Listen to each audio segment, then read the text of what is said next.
Welcome to the People's Voice Network. We're doing a special today on marijuana legalization and some other topics that form around 420. But first off, happy 420, everybody. Or as somebody at my work said today, Happy Willie Nelson Day. Happy I Willie can't Nelson Day. believe they It's like, said that. it's like happy birthday, Willie Nelson. And it's like, it's his birthday. It is his birthday regardless. Unfortunately, it is Hitler's birthday. But Ugh. Oh no! I'd rather yes, celebrate the wretched yeah. stranger if it's My not dead. I also have some friends. Their little boy turned 1 today. When he's like grown and stuff, he's gonna be like, you have the best birthday ever.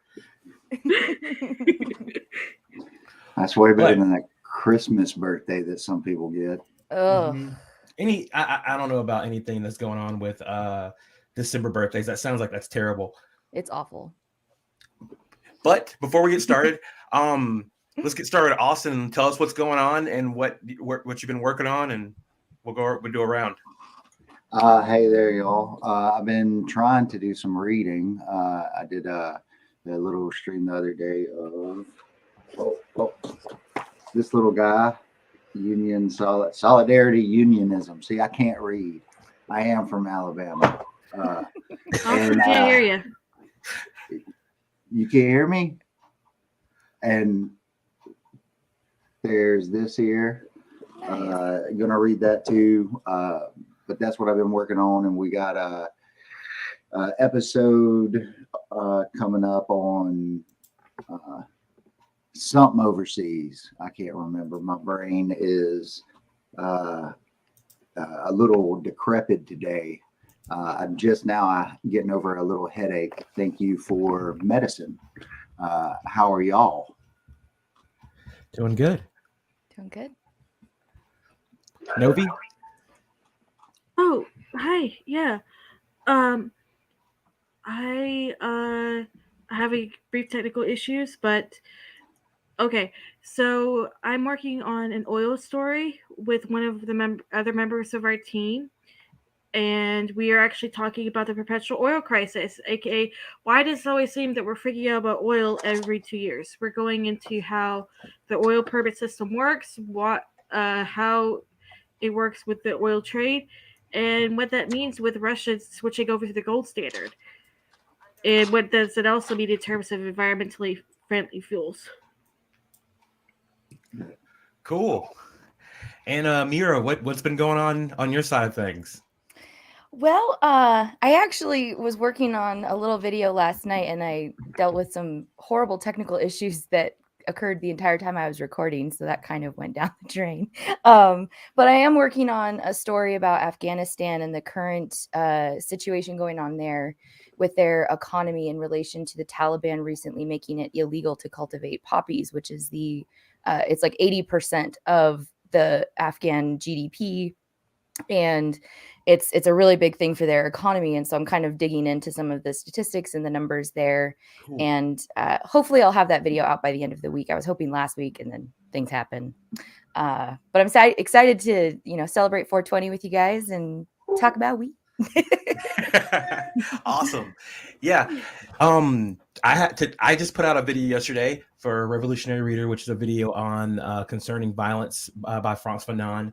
And I'm gonna probably be starting to work on the next Revolutionary Reader video in the next couple of days, as far as like trying to write something. And there's like I don't know which book I'm gonna choose yet, but besides that, I think me and Andrew are going to be doing something this Sunday, as far as some news that to get caught up on the news over the weekend and whatnot. But everything's going good so far. Nice. Mm-hmm. But we wanted to start off with some announcements from our now vice president. Let me see. Let me make sure that this has sound, because she needs to be heard. This is important. Let me see. Sorry. Let me see. Okay. Under a Biden-Harris administration, we will decriminalize the use of marijuana and automatically expunge all marijuana use convictions and end incarceration for drug use alone. So this is Done. from, I think, our collective perspective, this is no time for half-stepping. This is no time for incrementalism. We need to deal with the system. And there needs to be significant change in the design of the system. Under a Biden-Harris administration, we will decriminalize the use of marijuana and automatically expunge all marijuana use convictions and end incarceration for drug use alone. So this. Okay. Going to happen though. She said that, I think that was last year. Before I move on with the rest of the conversation, I didn't realize Luden was there. Luden, what's going on? The children have followed me into the night. Yeah, I was just like, we added you a little bit right before we started, and then we were like, well, maybe and we were like a Luton, and we didn't hear anything. So then we got started, and then it popped up, but I wasn't sure if you were there. Yeah, so we apologize for that. It's fine. There was a miscommunication with my gummies dealer. So I am unfortunately very sober for this moment in time, but that will change soon. Well, that's unfortunate. I'm sure I came a little bit in the spirit of things, and I hope that you can get in the spirit of things very shortly. I am a very giggly person when I'm like this. Let's see. This was a year ago, right? Yeah. I feel like they're going to wait it off for the midterms, and then when Democrats lose, they'll say, "Oh well, since we weren't in office, we're not. That's why we can't do it. But you got to vote for us in 2024, and then just do that." It feels like they're just kicking the can down the road. Yeah, they are. I mean, if you look at this back, rate, it'll be legalized when I am old enough to retire, aka 95 years old.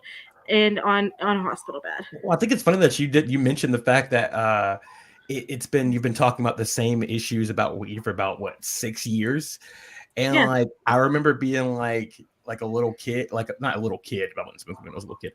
When I was like, high school, and it would be like adults are like, this is before there was any legal states as far as recreational, and they'd just be like, it's never going to happen. It's never going to happen. And then it started happening. But then it's like most of the states, every state, the majority, not most, all the states, the majority of people want weed legal in both senses of the word. So, yeah, I mean, they definitely cared about it before then. It was just that I wasn't as knowledgeable about things, and I didn't want to go spouting off. Yeah. Yeah. But and like you said, I think they're probably kicking it down the road. And I mean, you're even seeing dare I say it, you're seeing Republican support for marijuana because they know it's a popular issue. And I mean, you could see I could see a world where there are very, very corporatized weed that would come through Republican legislation, just because it is such a slam dunk. It's not like probably I forgot what I was watching earlier, but they were just talking about the fact that it was, probably one of the most if not the most uniting issue that everyone can get behind in the nation. So yeah, it sure is. And I think it's only 48% of Republicans or conservatives don't want weed. So it's almost that's like a statistical margin of error right there. So yeah, and they're working on it in Alabama, but they're working on it, like you said, Z, this beautiful corporatization of it, where it's super sanitized. It's in a pill form. You still can go to jail if you smoke it. What the fuck is that shit? It's just I don't know. It's definitely feels like an MLM you know. Does. And what I want to do before we move on again, I want to go get some stats. And this is from the Marijuana Policy Project, which is a lobbying group for marijuana. And I've been following them since I've been like 18, being like, oh, maybe it'll happen one day, blah blah blah blah. You know, you just like, and then eventually you're just like, you know, I'll pay attention to this way less, and I'll just smoke weed and I'll wait until until I see it. So let me see. See, that's it. That's the thing, right? They try to tell you you can't do nothing about it, right? But we can. Exactly. This is very fun. You can find your state on here, right? And you can see the support as of last year for legalization in both sense of the terms. So let me see right here. I am right here in South Carolina, and for yes, 65%. For no, 23%. That's a slam. That is like a slam dunk. If that was a candidate race, like that wouldn't even be. Yo, that's almost that's passing in Alabama, 65. Let's go up there. Let's go back up there. My is it stuck? Okay, Alabama right here. 63%. There we go. Look at that. The people that say that 25%, they probably need medical treatment. They probably need medical help over there. They're probably like, they probably do other substances too. Like they're probably hardcore on like something else, and they're just like, weed is disgusting. And it's just like, what's they're hardcore on like Lemon Lulu pants and shit. It sounds like they have a case of the reefer madness. Oh. Oh, that was a good see, one. New York, 70%, 18%. Like it's like, it's crazy. This is like everyone's on the same page about this. Like there's, I mean, Except that's for how it North was. Dakota. Yeah, North Dakota, I saw that. North But Dakota. I mean, that's how it was for tens of thousands of years, right? Or thousands of years at least. Well, I remember being like, when people were like that like when people were just like, still everyone was still being stuck up about it. It's like, weed? Why would you? It's like, okay. CC, it says vote. All for tricky dicks. And yeah, yeah, and it says ever since there's been more people have been like even more in favor of it ever since it's become legalized. So it's like once that door opens, like medical or like legalization, they know that people are going to be like, we want this shit. No, it's crazy how like, does anybody remember Dare in school or? Mhm. I definitely remember that. I was Reagan. in there. That was a thing. Yeah, It Nancy. did not work at all. Nancy, the throat goat, Reagan, I do believe. Oh, real quick, I love your little setup, Amira. I was just about to say the same thing. I was like, that is awesome. It's like no big. Those are very colorful implements you've got there, Amira.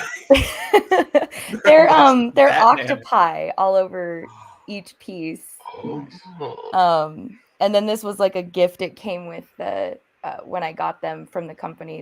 They sent a little gift. Little It's from extra. the Czech Republic, actually. Oh, wow. Nice. I was looking for a very specific kind of thing. That is And awesome. wanted to get it like glass blown, but like handmade. I was like really wanting to support these artists, and I found them on Hell yeah. Instagram. Czech and it was is just- known for that, isn't they? I think so. And they had these really beautiful like Instagram videos of just like them making them, and I was like, I need this. Yeah. Let's see. The Czech Republic was the pioneer of many glass techniques, including eyeglasses, Mhm. glass blowing. They did iterations of stained glass windows, all sorts of stuff. They're just really into glass historically. It's weird. It's awesome. I'm always like, holy shit. Like if like, you know, if it wasn't like as expensive as they can get, and you could just like just have a collection of them, as many as you could, I would do that. But like it would just become like a hoarding thing after a while, I guess. Because I there's something I'm just like, that is awesome. Let me have that one. Let me have this one. Let me have that. Mhm. Yeah. Speaking of those water pipes and you know, tobacco pipes. No, I'm just kidding. Bowl pack.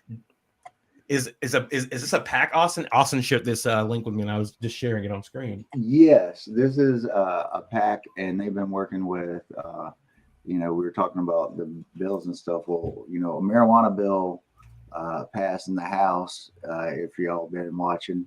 And as a matter of fact, a marijuana bill passed last year in the House, you know, or 2 years ago. I'm sorry, 2020 in the House.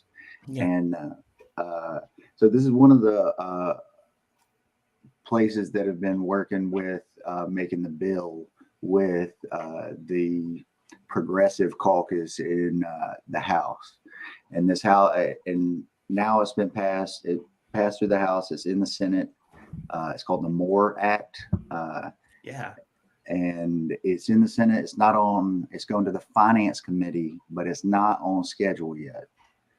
And the thing with that is, though, the Senate does not appear likely to get this passed, and Schumer looks like he's already got a plan, and because majority rules in the Senate, he's able to use his position to introduce the legislation and initiate it in the Senate versus the House now.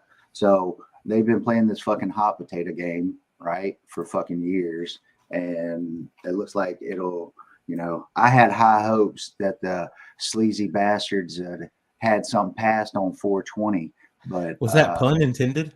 High hopes. Yeah. But unfortunately, here we sit in this 50 shades of cum. Anyway. Yes, we are stuck. Oh my gosh.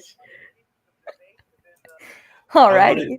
I wanted to, well, Alrighty then. from Bowl Pack, Amira, did you want to? I wanted you to share some statistics that you said you had, and that'd be cool to see. Yeah, let me get that ready for you.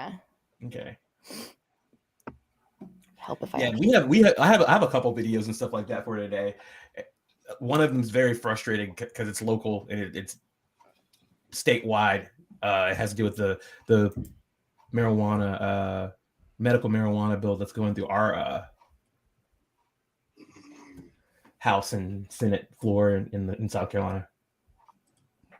I always forget that there's like a House and a Senate in your state too. It's like, yeah, and those that's like those are the ones that matter. That's like the senators and shit you should be like worried about.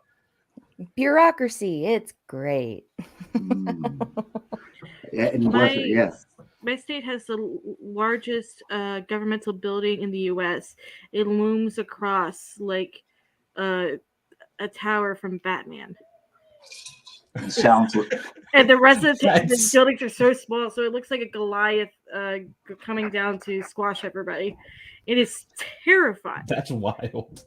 I don't know why. Look at these statistics, though. Yeah. So usage of marijuana for ages 12 and up from 2018. Because one of the things I was looking at for this panel today was both kind of the legalization and decriminalization of weed, but I really wanted to focus that on the racial disparity that a lot of us have talked about before when it comes to possession, arrests, and going to jail and prison, and then having these life-altering effects from being in prison for having marijuana. So as you can see, I mean, it is, it's predominantly the same, whether you're black or white, on your usage and how often you use. As you can see, white people here, 50.7% compared to black at 42.4 for lifetime use. And then as you go through, when you look at marijuana possession arrest rates per 100,000 people, in states where it's fully legal, from 2010 to 2018, this was the difference between in the arrest rates. So one of the things that I did find is that in some states that have even legalized marijuana usage, some of the arrest rates are actually starting to tick up, and that's from like 2020 on. So this data is looking more at 2018. But it just kind of gives you an idea of arrest rates depending on if you're in a fully illegal state, a decriminalized state, or legal state. And then the disparities get even more disconcerting. It's interesting about the decriminalization, how it doesn't really change the rate of arrest. Yes, that is very true. It's probably because, for one thing, decriminalization is confusing. Wait, you can have it, but you can't have it. How much can you have it? All sorts of things. Mm-hmm. And if people are confused on using it, and the cops who already have awful training and are by and large corrupt people and should be abolished, can't understand either, then what hope is there of making these laws make sense, right? Do you also think that it might be a factor of the fact that a lot of people who are smoking are just people who can't afford, because a lot of the decriminalization, they just give you a citation that you have to pay. So it's like you're not able to pay that citation of that ticket, and you still end up going to jail anyways. And it's just because it's targeting like people who don't have that much money. Oh, definitely, 100%. And especially since weed is often used as, whether knowingly or not, as to help treat ailments that people have, especially if you can't afford the medication for it. Sorry for interrupting you. Oh, it's all good. No, great discussion. Well, one of the factors that does take into account, looking at whether or not you get cited, pay a fine, or you get arrested, it does depend on the color of your skin, unfortunately. And that's where you can see here the rates of Black arrests compared to white arrests for marijuana possession per 100,000 people. Yeah. And sadly, this has been a persistent trend that we have seen. So from 2010 now to, this is showing 2018. But it's disproportionately affecting Black people as well as brown people. And there was another statistic I found that Black people are 3.6 times more likely than white people to be arrested for marijuana, despite the similar usage rates, which we saw at the top of that. And then there was also a statistic for Black males that was reported in the racial disparities in the enforcement of marijuana violations in the US. So this was a recently peer-reviewed article. And it said that Black males were 5.8 times higher than that of white males to be imprisoned for marijuana, despite their respective share in the population. So again, it's just these, whether it's decriminalized, legalized, or it's fully illegal, it's still affecting Black and brown communities disproportionately higher than it is white communities. And there's also a big tie-in with like police and the way that they enforce, stop and frisk, search and arrest. And just the overall like tactics of police is they're still monitoring Black and brown communities more, being more strict and stringent on them. And if you're a white police officer, so this is my little assumption, like if you're a white police officer and you have a white buddy who's smoking some weed, of course you're not going to cite him. But if you see the Black or brown guy or the Black or brown girl on the side, smoking a joint, of course you're going to cite them. And it's part of that aspect of policing that does need to be reformed, which a lot of these statistics that I got were from the ACLU. And that's one of the biggest things that they talk about is that you might be able to legalize weed, but you also need to go into the law enforcement, the prosecutors. You need to get into these other parts of the system that are making it so difficult for these communities because they're getting so disproportionately affected by arrest rates and imprisonment, but then also the other effects that come from that, losing disability benefits, losing public housing, getting evicted from your home, not being able to find a job. These are all lots of factors that happen when you get arrested for marijuana. Like you haven't hurt anyone. Like you're just, haven't. It's very interesting. Like, yeah, it's very interesting the fact that because a lot of people have always, it's like, well, if weed gets legal, blah blah blah. It's like, well, it'll be peaceful and things will. But it's funny, like how legal weed doesn't solve the question of capitalism and imperialism because it just gets co-opted into that system in the first place. And like you said, like the Black and brown community is just getting destroyed, and they still need, the police still need to make the quote, and they still need the people to who's if no one's getting arrested for weed, then who's going to be building all the free stuff in the prisons for people? Oh, definitely, 100%. And it's one of the things that reason why expungement is so important and why it's really difficult to get, because it's not enough just to make it legal. You also got to say all these people who were locked up for a truly messed up reason, they should, at the very least, we should make sure that it's not on the record. You know, like they should get more than that, but that's like the bare minimum, you know. Agreed. So yeah, and it's one of the reasons why I think that that's going to be the last thing to go, because that's still one thing that they can hold over people, especially with the check the box campaigns. Well, not the check the box that you have to cite if you ever been arrested for a crime. And there's a campaign to try to get it from taken off of job applications. But expunging records are incredibly important for all those benefits you all just described. And it's going to be a mess. Yeah. Yeah, and this here shows the racial disparities in possession arrests for marijuana based on the state. So this is, you know, the scale here, 0 times to 10 times. And one of the things it was very disheartening to see that I was reading was that when you go down to the county level, you can, like a Black man is sometimes like 50 times more at risk of being arrested for possession of marijuana at the county level. Ooh. So this is, it's one of those things. It's just, I'm sorry, Z. I'm sorry. It's just so unfortunate because, you know, when you go all the way back up here, like we see Vermont was so purple. It's the same. Yes. Mr. Bernie Sanders. I'm so sick of hearing about Bernie freaking Sanders. Me too.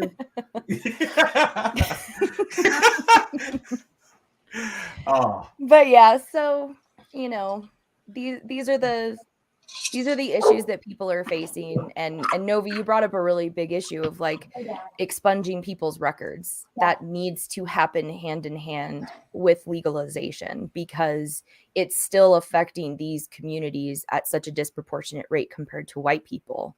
And you know, it makes it very difficult to kind of pick yourself up because we are in a capitalist society where you have to have a job, you have to be able to make money, you have to be able to pay for things. And if you're not able to get, you know, a public service, you know, whether it's public housing, social security benefits, disability benefits, if you were to get a possession arrest in a lot of these states, you would lose your ability to get that state assistance. And that's just really unfortunate. Right. I mean, like losing state assistance is so incredibly important for a lot of people. I mean, getting on disability is hard enough as it is. And, and you're not given enough money and they always looking for ways to throw you off. If somebody is getting on disability, it's usually for the healthcare involved. So by knocking them off a disability, knocking them off of public assistance, you're telling somebody, hey, I know you got a lot of problems, but I'm going to punish you for this one thing that doesn't even matter and make you homeless and at risk of serious issues. So, but that's the point, right? Because like if they can make you homeless and you can make being homeless illegal, and then they can throw you back into the jail, and then you can just keep being capital pretty much. You're just human. You just become human capital. If you're lucky, though, you might get abducted and hunted.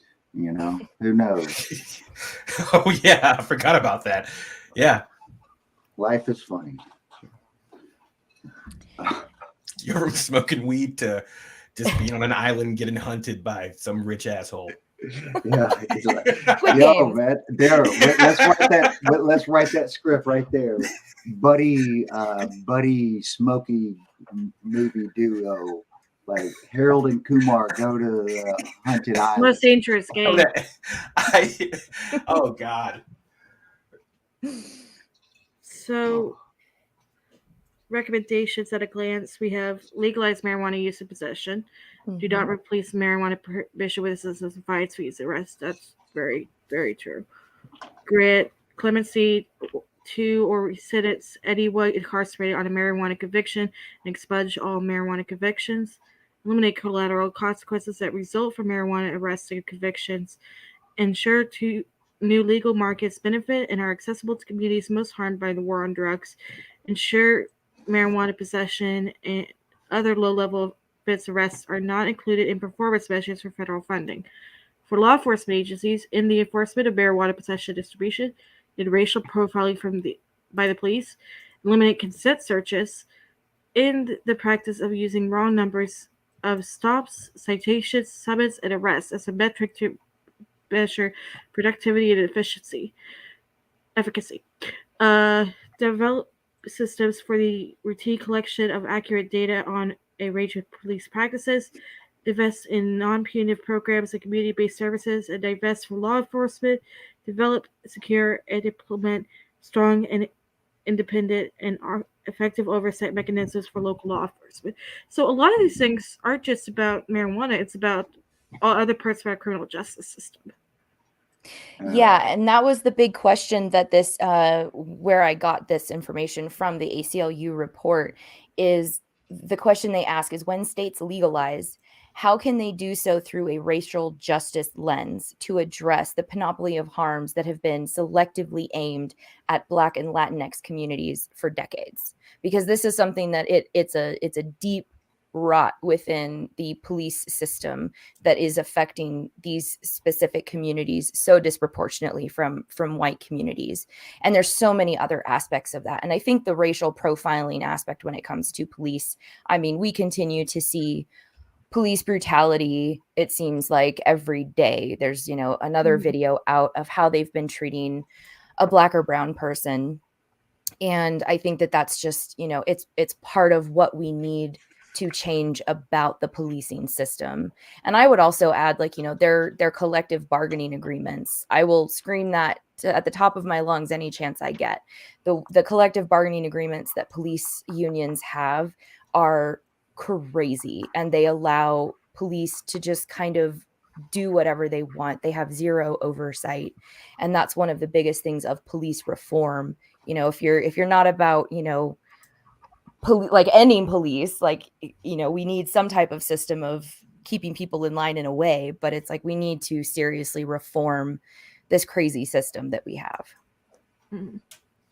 Yeah, I got an idea. How about they, at the federal level, they legalize it and they use the taxes to fund reparations?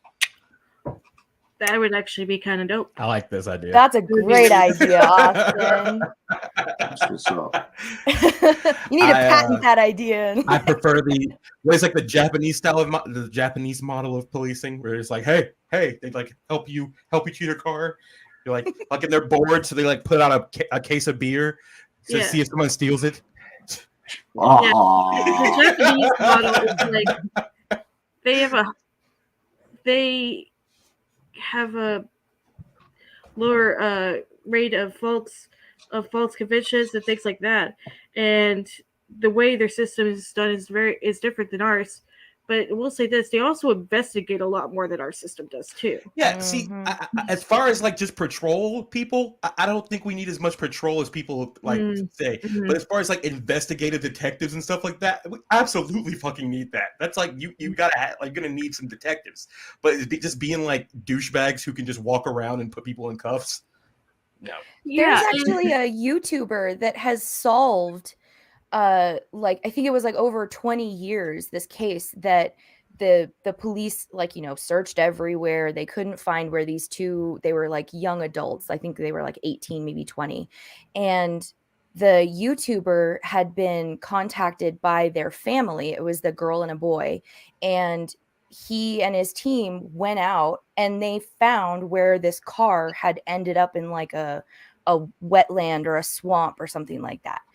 they did a better job than the police officers and the investigators of that county. And it's like, it took a YouTuber and 20 years later to find out where these missing kids had been because the police were just, you know, twiddling their thumbs. Yeah, there are podcasts out there that like have solved solved like case that you're just like, what were they getting resources from like this fund from like Patreon, and people are like, and then like you have a whole police department that's getting some of those billions of dollars that like that's, you know, they're getting a significant chunk, and it's just like, you know, what the hell are you doing? I wonder if they stop arresting people for bullshit reasons, especially based on racial profiling. I wonder, do you think they would give them more time to solve the cases that are actually a problem, like murder? There probably, if we get to the fundamental issue underlying all that, there'll be less violence at all. We're Pilgrim. Sorry for not letting you know that we changed the name of the channel. We'll get the word out more. Help us out. Hit the like button and share with your friends. Share with your enemies. Yeah, like seriously, do that would be kind of. Just share with anybody. Yeah, they'll hear us and they'll just be like, I like these guys, these people, these meat popsicles. That I'm uncomfortable. I'm just kidding.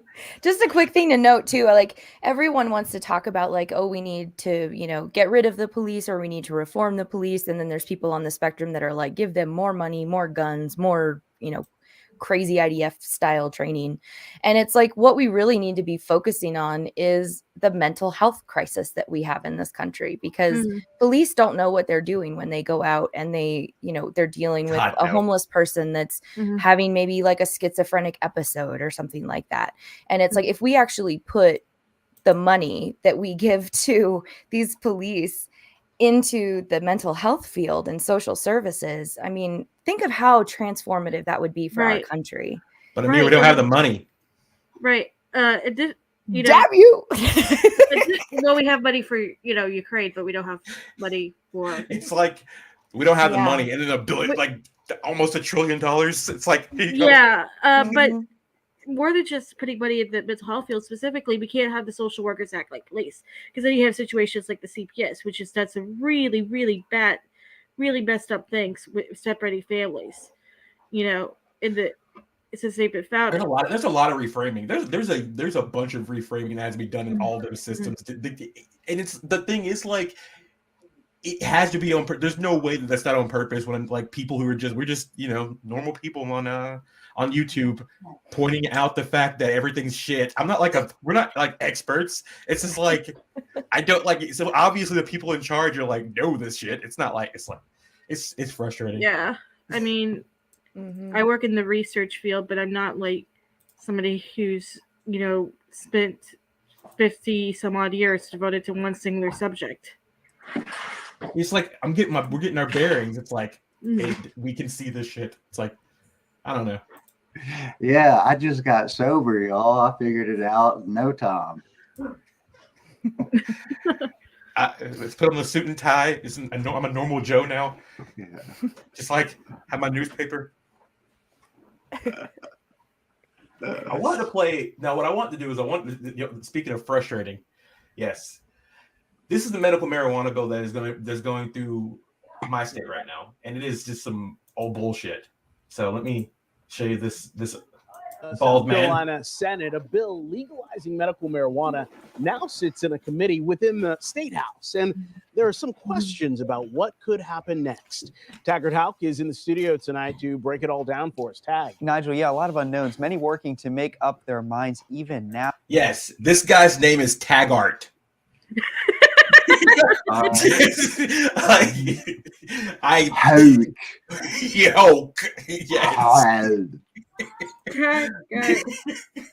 That's like the last thing you say when you get like punched, like if you're like you're about to die or some shit. Well, back to Taggart. Out on a bill that has been years in the making.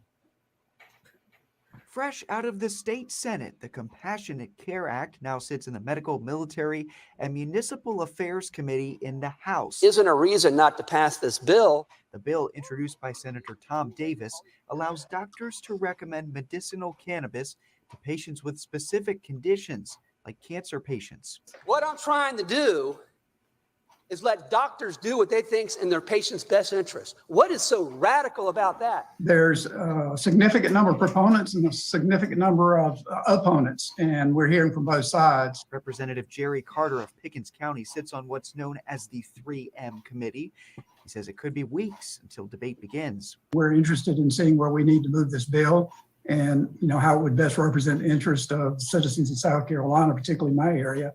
So, there'll be a lot of engagement. I've been receiving emails about this bill for 2 years now. The committee would then have to send it to the full House, where some political experts believe it faces challenges. Most of the religious groups in South Carolina are against medical marijuana, and so are the law enforcement groups and the attorney general. So the bill really faces an uphill battle in the House, and I assume that a lot of representatives probably don't want to go on record in an election year on something quite as controversial as medical marijuana.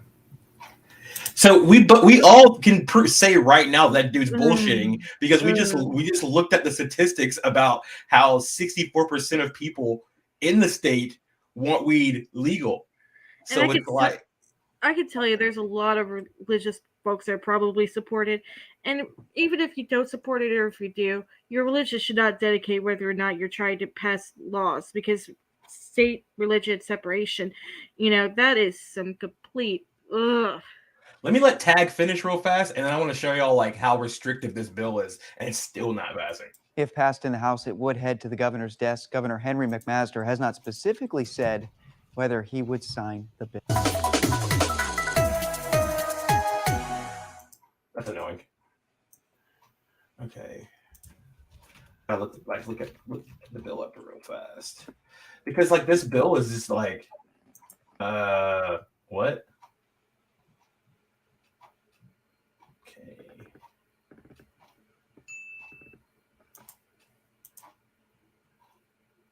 But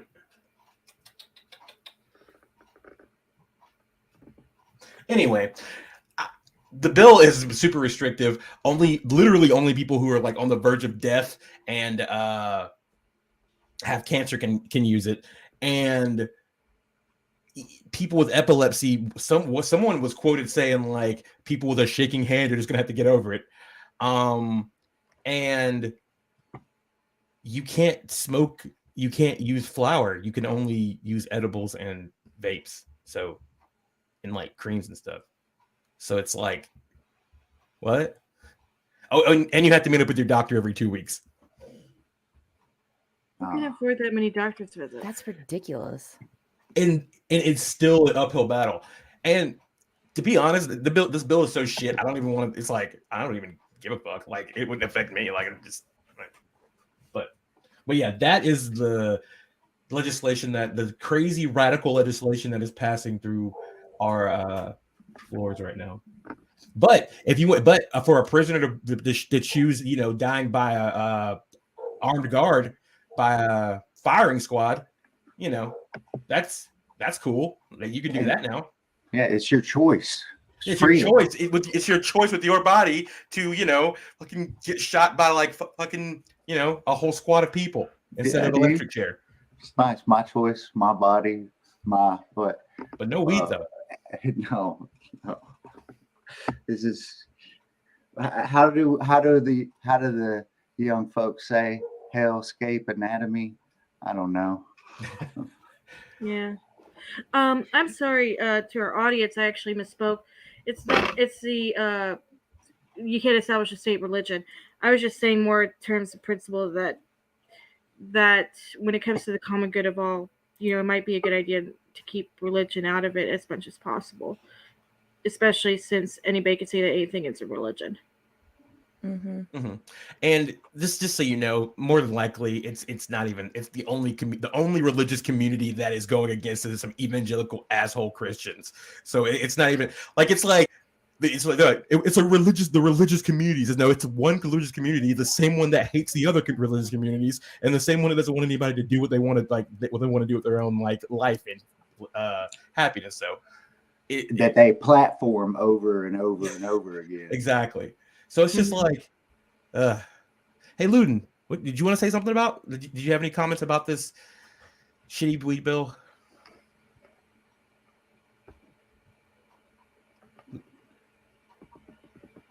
This is why I got confused last time.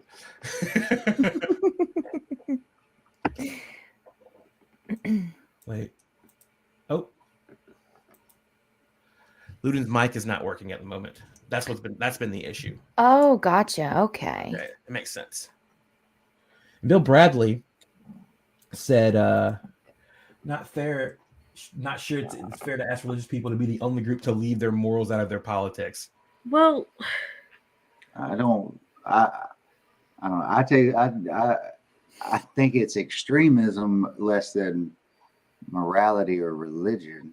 I agree about that. I mean, my faith does does help push my viewpoints and stuff. That's definitely a part of it. What I'm talking about is more like people doing things like mandating school prayer, some of the anti-LGBT, anti-gay laws, things like that. The pushes that have caused those to be enacted into place. Well, when you're sorry, the war on drugs. Sorry, Novi. I was going to say when your morals are dictated by hate and by because like there's a difference between being a Christian and like a Westminster Baptist Church Christian, or like a Christian who is like following one of the mega churches, or those morals are skewed morals. They literally are morally wrong. So like you should be, first off, I feel like you should be voting with your logic and with your like what's for the best of everybody. And those religions teach the best of everybody, but the way they've been skewed, the messages have been destroyed and people have co-opted. Yeah, they've been co-opted. They really have. So I mean, I don't know. I do apologize for my computer. It seems to have gotten some THC in its cooling system. That being said, it's strange for evangelicals to be so intolerant about all these things when they're supposed to be preaching to love their neighbor. And they would love themselves. But that's neither here nor there. And part of loving your neighbor and caring and doing zakat, like giving to helping the poor, things like that, is you're not supposed to be judging people because they got their struggles, you got yours. You're just supposed to be trying to help one another. And that's common to all religions. So it's true, but I do. That's true, but I think that's right. Everyone decides what's right and wrong for themselves. But at the same time, when that impedes on other people's what's right and what's wrong for themselves, then is it really right in the first place? Like, I don't think that, like, as far as being like a moral judge of like someone's character, that's one thing. Like, but if you're like judging someone to the point to where like it leads you to have like actions against them, I don't know how I feel about that. Create systems and institutions that subjugate you. And in so much as far as like leaving morality out of it, I think that people should have the common goal of what a commonwealth is supposed to be. So exactly. I think you said a lot better than I did, to be honest. What is it? Your rights end where my nose begins. Perhaps. And I do think it's realistic to have people come out and vote for like the best of all people. I just don't think that we as Westerners have been like primed to think that way. I think we've been primed to think as an individual, and that our individual morality and ethics are what supersedes the collective. But when the collective is actually the most important thing, because collectively you need the collective to be able to, for the individual to be free, and vice versa. You can't have one or the other. It's Hegelism, philosophy, blah blah blah. Yeah, all right. And collective action and collectivism gone things like social justice movements, like the civil rights movement, which helped to ensure rights, which were then peeled back. But got somewhere, and there's a continuous struggle with that. All sorts of things. Jason Caracas says, here's my morality. I like weed. Don't send me to prison. I can get behind that as well. Happy 420, y'all. I think I know who that is, actually. But yeah, I agree. Ludin's back. Yes, I have never left. Actually, Bill, I've been starting to read this book about decolonizing in the podcaster's age, and it talks about the fact that podcasts can be used as revolutionary radio, like in the 1950s and 60s in Angola and Algeria, and that a lot of the podcasts that we've been listening to have actually been decolonizing our minds from capitalist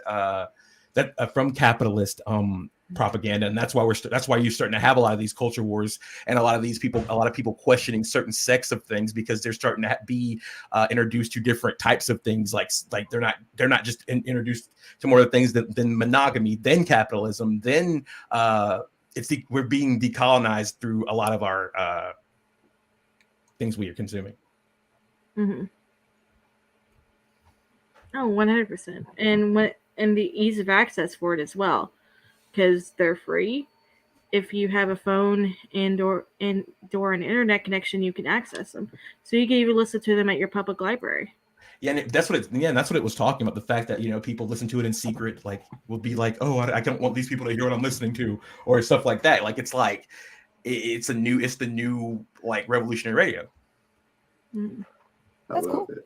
Mm-hmm. It's really cool. It was the book that they sent for the channel. Like I got it and to read it. I'm gonna see if I can probably send it off or something like that, or get another copy or something for everybody else to read. But it's been really good so far. It sounds really interesting. I definitely want to talk about it. Now there was one thing I did want to play.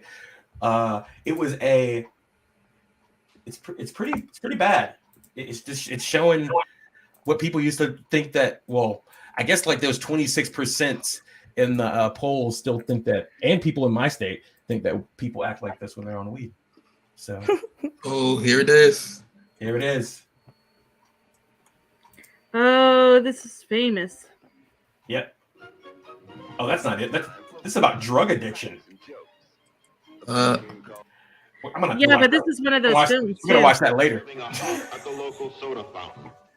Having a pop. Innocent of a new and deadly menace lurking behind closed doors. I mean, if it makes me a piano player, by all means. I like how he's just villainously hiding in a closet. Like, plan can be grown in your neighbor's yard, rolled into harmless-looking cigarettes, hidden in an innocent harmless shoe cigarettes or watch case. If you want a good smoke, try one of these. You will meet Bill, who wants to pride in his strong will as he takes the first step toward enslavement. I'm about to flip out, y'all. Back then, marijuana and in enslavement. films that were made for a wide audience, Look at this jazz dude. was used as a Wait, I gotta see that one more time. Smoking the soul-destroying reefer, they find a moment's pleasure, but at a terrible price.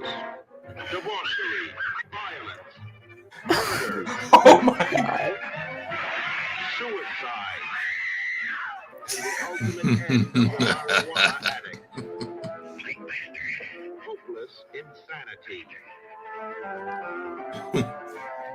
Yo, I can learn jazz.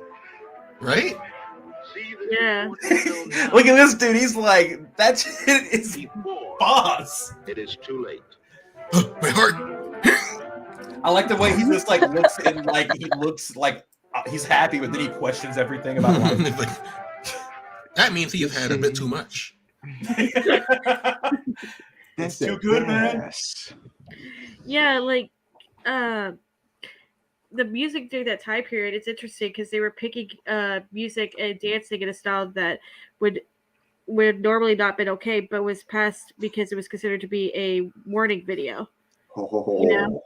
we'll play the scary piano. Yeah, no, but jazz music was actually used in film saying for white audiences as a way to say like, oh, there's immorality and stuff going on, Yeah, which I is think really that weird. I think that marijuana is actually like the name devil weed, because I know a lot of people are like, you should say cannabis. Because I think that was that they were calling it the marijuana the devil weed from Mexico when one of the first campaigns for it. Yes, Mhm. exactly. Yeah, so they use jazz music as jump scares in movies. Yeah, That's fucking yeah. crazy. Whereas in films made by minority authors and stuff, they use jazz as a way for uplifting. You know. That's so weird. Like I don't even I want to like I don't know if I could take something seriously if there was just a jazz music when Jason came out, or like Michael Myers is about to stab somebody and then like you just hear a horn play. Like it'd be, I have like that's crazy. I mean, I guess they did use that in the old Hanna-Barbera cartoons sometimes. Okay. Yeah.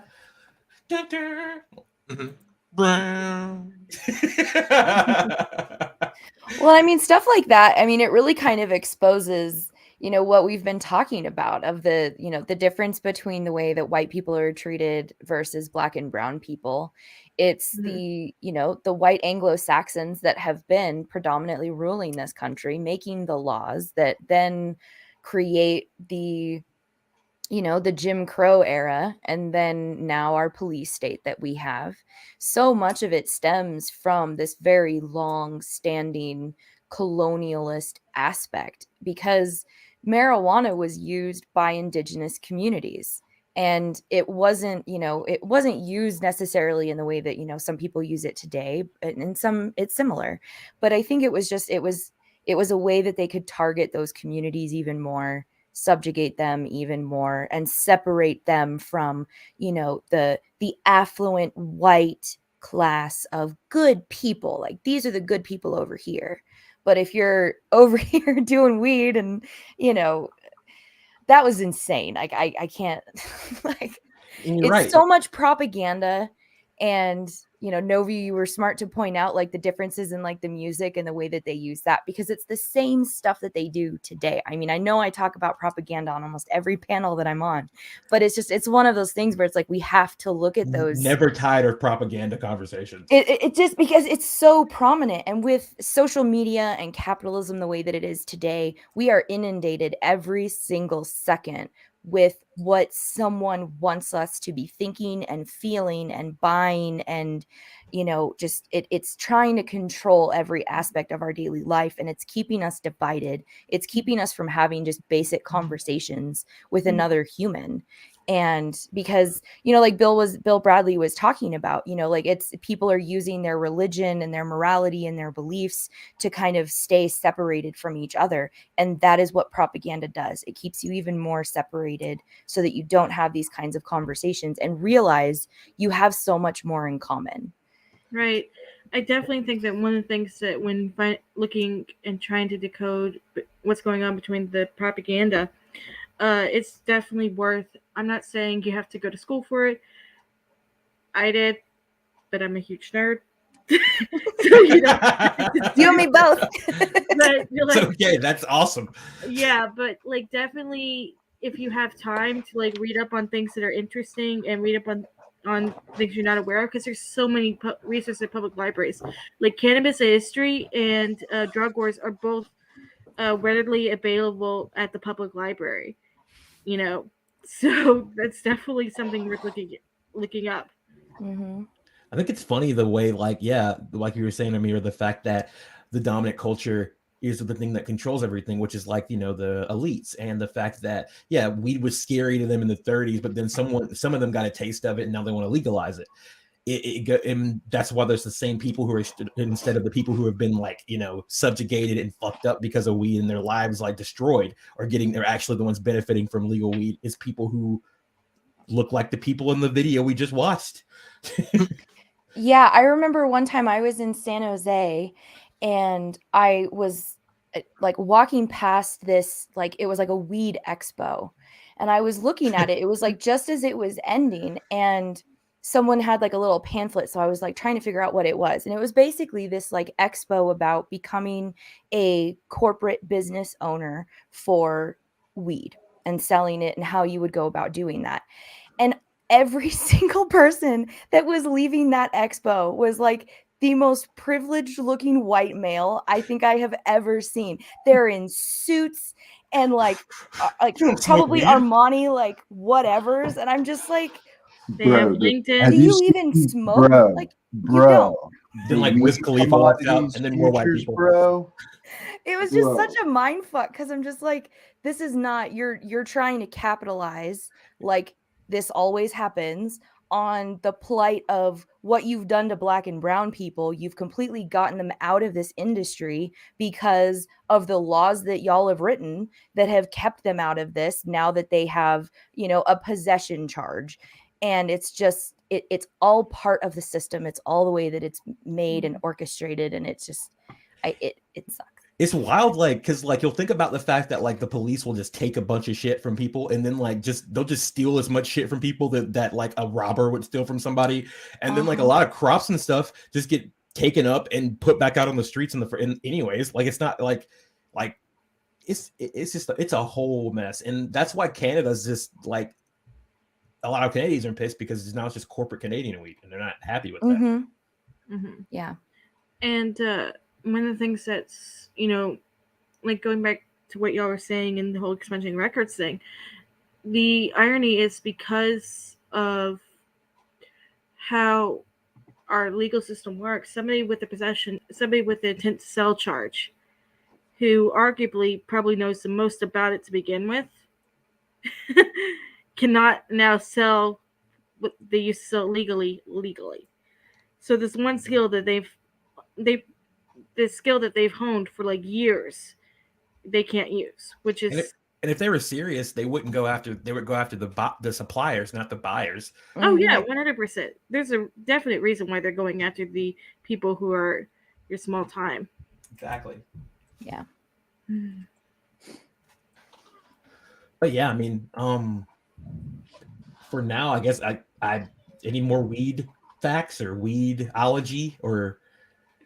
I say I tried looking at some business related stuff, and just in that bill, they're trying to focus on BIPOC folks to be entrepreneurs and all that good stuff. But I did find out there like one weed union and one like weed co-op.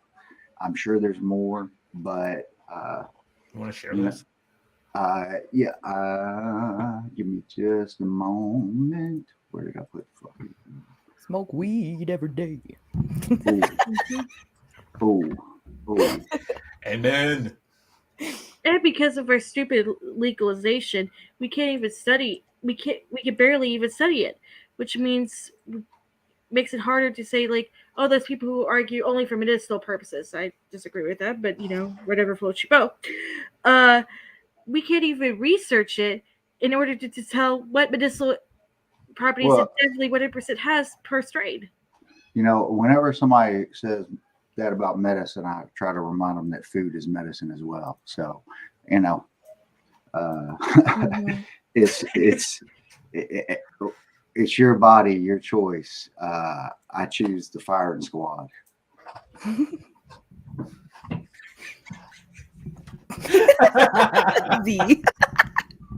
funny. The giggly panel. Yeah. Let me see. Like, oh shit. Okay. So let me move this real fast because it's like I can't see what's going on my screen. Okay. So yes. That's cool. I'll do that later because I just realized I shouldn't do that on the screen. But so I get an email. But come on, man, let me get that email address. Yeah, dog. Where do you go? Where Yo, that's what I'm saying. Like, there's not much. There's not much. It feels like it was set up on Squarespace. It feels like last 420 somebody was inspired, and they had GoDaddy credit, and they were like BIPOC in cannabis. Yeah. They never came back to it. And yeah, they've been waiting for emails ever since. Tonight. It's the progressive squad. It's gonna update tonight. Oh, thejusticedemocrats.com. Carmilla PayPal says it's time to legalize cannabis. Oh God. Oh. We could go through all of the tweets from like weak sauce ass politicians all day, and I'd have a good laugh. Yeah. So, like I smoke weed for largely medicinal reasons because I have a variety of chronic health conditions, and it helps. Like for one thing, I have an issue with my eyes, and it helps the pain go down, so I don't have to go to the hospital and get somebody to drill on my skull. Same. I consider I win. Well, not so far as the same issues, but like I like the issues I have. Like I had a boil. Like I've been having like right here where I couldn't wear my glasses for a couple of days really, and I had to end up I've been smoking some weed and taking some ibuprofen. Yeah, it definitely helps with pain relief. It helps with emotional issues if you focus it well. I was watching something. I was watching a documentary, which if you get a chance on PBS Nova, they I hear something in the background. Sorry about that. So yes. Anyway, it showed a kid with autism being treated with marijuana, and like it was a night and day difference in like from the kid being like able to focus and be like, yeah, I'm gonna do my, I'm gonna brush my teeth, do this, yada yada, to which is how I feel most days anyway.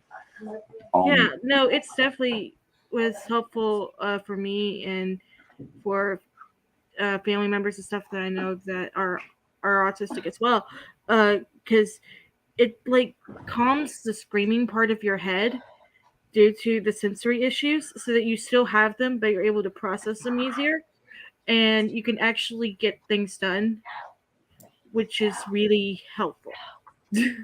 Mm-hmm. I'm still hearing like animal noises or something. I have no idea. It's okay. But yeah, there's so many like benefits, and there's so many, and literally most of the downfalls of weed come from the system that is taking it away from us and just holding it in everybody's face. And that's what's sad. Mm-hmm. Villain. I remember Villainous. I remember the politicians in Canada hyping up the legalization of weed as this thing that was going to completely restructure Western civilization. Now it's kind of here, and it's kind of lame. I kind of feel like that's how it was. It's such a 12-year-old, like 12-year-old, because I guess you shouldn't be smoking weed at 12, but I mean, with the state of the world burning and shit, if you want to light a J up, be 12, I don't give a fuck. But the fact is, like, you're like 16, you're like, when weed's legal, man, when weed's finally legal, everybody's going to get along. And then, like, Mr. Marlboro comes in and is like, really? Because it's just like, nah.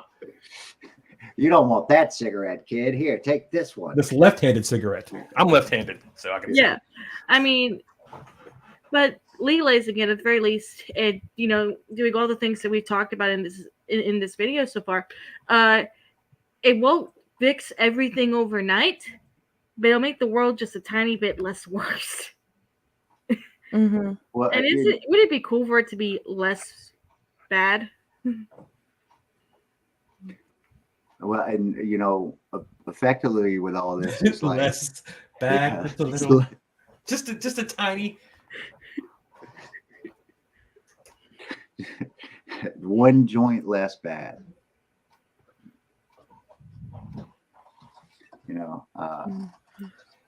Federal, how, like, okay. So you ever see those mosquito trucks that drive around? Y'all know what I'm talking about? Oh yeah. Yeah, like driving around. Those big spray trucks that. Yeah. So this time next year, I'm figuring it's federally legal. I say we just start doing donuts with one of those things around 1600 Pennsylvania, and just like smoke them boys out there. Everybody just get a bunch of do what they did in the 60s, just get a bunch of seeds and just throw them everywhere you can. That actually clogged up a New York sewer system in the 70s. Oh shit. That's Now that's the true reefer madness. Yes, that was true reefer madness because people couldn't take a shit. That's way better than what the fucking wet wipes or whatever. Oh man. All right, y'all. Before we get out of here, we're coming up on time a little bit, but before we get out of here, we'll do another round and do some shout outs to what we're gonna be working on and what we have going on in the next couple weeks. Ludin, what's going on? Yes, I will be up. Can you guys hear me? Yes. Yeah, we can hear you. Yes, I will be operating in the dark for now. But you can find me in future panels on Wednesdays at Ludin Shazo on Twitter. And yes, you will hear more from me going forward. All right. Amira? So you can find me on Twitter at both of these handles, and I write for a blog called Endemic Times. I also have a YouTube channel called Endemic Times, and I'm going to have hopefully some videos coming out end of this week and into next week. And I'm also working on some articles as well. And then you can also catch me here on PVN for most Wednesday panels, and hopefully some more projects coming up soon. Awesome. And Novi?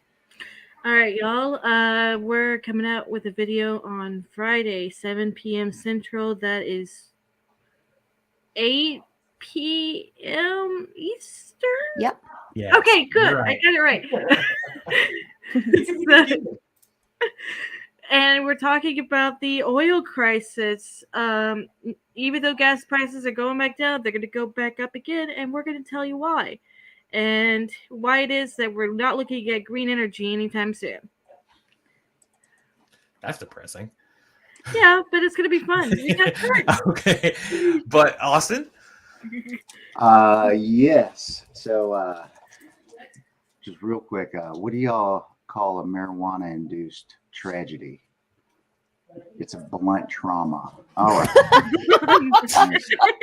I told you I'd look up one, man. There are some terrible, terrible dad marijuana jokes. Originally, we prepared a whole dad joke from Austin set for everybody, but we just decided that we would. I neither have the talent. Dad jokes. Yeah, I don't have the talent or the capacity to match what the internet has. Oh no. But I'm sure you do. But yeah, I'm doing this readings on Twitch. But what I'm really trying to do is, like you should be doing out there, is build your local mutual aid networks. This weekend on Sunday, up here in Huntsville, we're doing a fundraiser for a brake light clinic with different organizations. Is organized by the North Alabama School of Organizing, and it'll be there from 1 to 8 down at playing music, and that's our Sunday. I hope y'all have a good Sunday too. And shit, what is it, Wednesday? Yo, Wednesday. It's 8:20. That means it's 4:20 somewhere right now. So I'll see y'all soon. It's 8:20. 8:20, bro. Yeah, dude. That's like double. We're gonna be I'm gonna be doing Revolutionary Reader. It's back. It has a new video out on Frantz Fanon, like I said a little bit earlier in the stream. And on Sunday, Andrew and I should be going over a little bit of news. Besides that, you can catch me on these Wednesday panels every other week, for the most part. All right. Well, I hope everybody stays safe tonight. Smoke down, and remember, everybody who can't smoke and are locked up because they smoked or sold. I will be definitely eating my yummies tonight. So, well, everybody enjoy your 420, and we'll see you next week. Much love, y'all. See ya.